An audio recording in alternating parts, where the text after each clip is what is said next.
Welcome to a new section that is completely dedicated to building reusable components. Through this section, we're going to learn more about extracting data, making things dynamic, validating content, setting default values, and much, much more. In this first lecture, what we're going to do is we're going to focus a bit on bugs, which happen to me and every other developer, and how you actually deal with it in the most efficient way.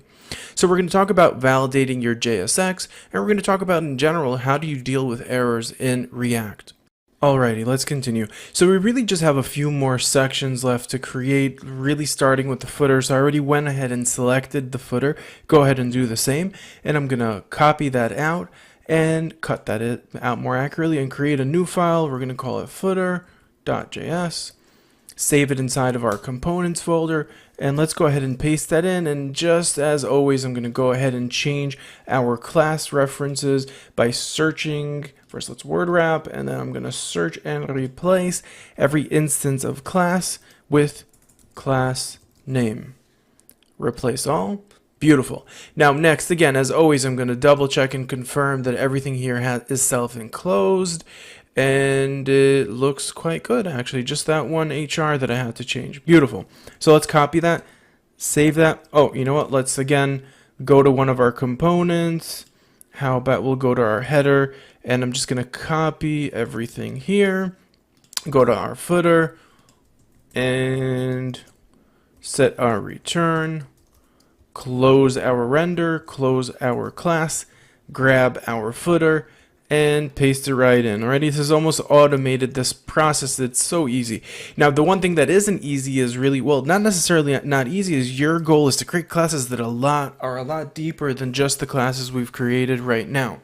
What we want to do is basically we want to create as many components as we can so we could create reusable components, which is really part of the main topic of this lecture.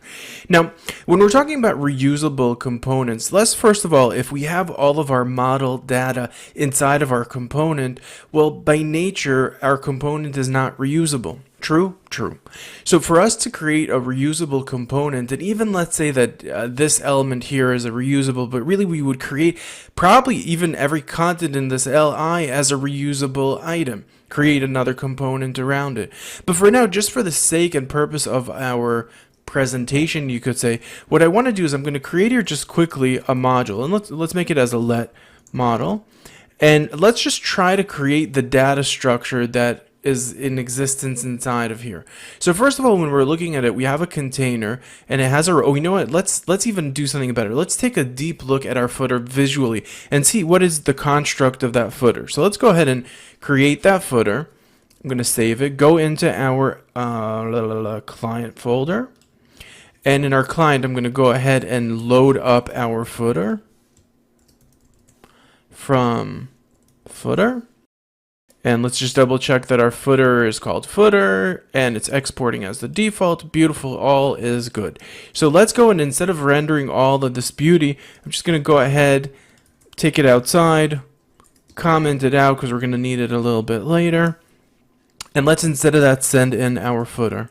Just our beautiful footer. So we can take a deeper look at it when we're looking at it on our browser. So first of all, we have here a small error. So let's see, what is that error? It must be a syntax. So we're using BR in around line 13.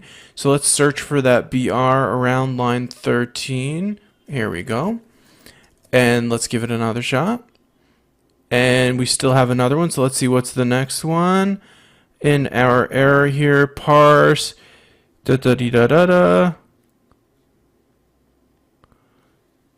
and we have here a div without closing it, it seems. Okay. So let's try to locate it around line 33. It's even telling us where it's expecting a close or when it's an over close. So after our UI. So let's take a look to see if there's something missing after that UL. So we're closing a div, but let's see, where is that opening div? And that opening div is right here. That looks good to me. And we have here a div and it's closed as well. Let's see what the next one. So the next one, we have an opening, we have a closing. And then what's the next one above? That's a whole row. Okay. Then we have a container. So we need another 2. We got that. Let's take a deeper look at that error, because the error seems to be around here. Maybe it's not even an error in that div. Maybe the error itself is not explicit enough, but let's take a deeper look into this error. So we have here model build failed, expected corresponding JSON closing for, how interesting. So it's not finding our closing tag, which probably means that we're closing something that not that well in line. If it's looking for it in line 34, that means it was expecting to close it right here. That is so weird. Oh, our UL is self-enclosed. There you go. Did I just do that? I have no idea, but that was a really hard bug to catch. And literally, what we did was we tried to isolate to find our div. We found our div, and then we went up to try to find our close. Not that easy. I'm not going to tell you it's easy, but we found it. Let's give it another round, and here we go. Our element is rendering out. Now, before we wrap up this lecture, let's go ahead and extract our data. So we know we have your 3 points of entry that are in the same level of priority. So let's go ahead and create 3 separate array elements, you could say. And inside of here, let's go ahead and inside of our model that we're going to be creating, which we're going to extract in a minute, and we'll make it as an array. And each array, in the array, will have 3 objects as children. And let's see if we have share commonalities. So commonalities are titles. So let's go ahead and set here a title. Now, a lot of times what will happen in real-world applications is that in the real world, your data will define how your structure of the content will be. In our case, we're lucky because we could look at the data and through that data decide how we want to structure it. So in our case, I could see that here we have text, here we have text, or maybe HTML style text. So what I could do is I'm going to go ahead here. So I'll put here just content. And I'll make it agnostic so it doesn't really know what the content is. Beautiful. Last but not least, content. And let's go ahead and start putting that content in. So we have location. And we have around the web.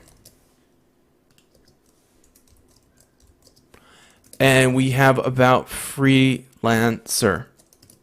Beautiful. All right.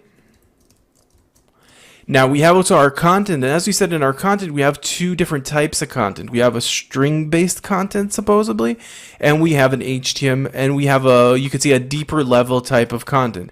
So let's start with the easier stuff. I'm just going to copy this content, this plain string, and I'm going to go ahead and I'm going to auto copy. And by the way, this, I can't break lines in regular text, so I'm going to have to or use special quotes, or I could literally just put that BR that was in there earlier. I'm fine with that because it's just a string.